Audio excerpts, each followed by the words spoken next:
The enduring emotion I feel as I finish my time as CO913 is unquestionably pride. Pride in everyone who has helped deliver the operational output we have done in the last 6 months. And it would be remiss of me not to specifically thank some of those contributions. One ISR for their fantastic products that help us better understand what is going on. The Weapons Support Party, who worked tirelessly through Op Aluminium to make sure that we had the right loads on the right aircraft at the right time. To HERCDET, who quietly and professionally continue to be the lifeblood of these operations, moving kit and people all around the JOA.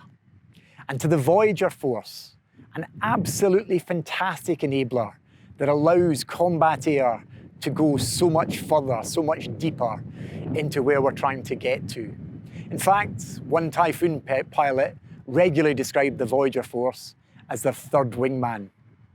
And finally, to the Typhoon Force, who have worked tirelessly to put combat air where it needs to be during this unprecedentedly busy period in the Wing's recent history.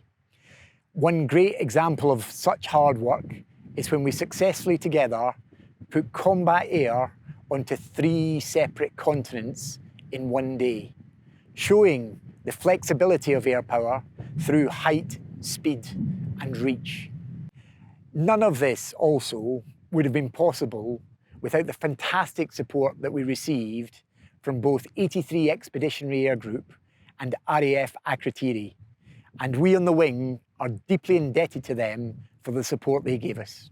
And therefore, as I finish, what I would say to everyone is thank you very much. Whatever you did, whatever contribution you made, it was essential to all that we achieved.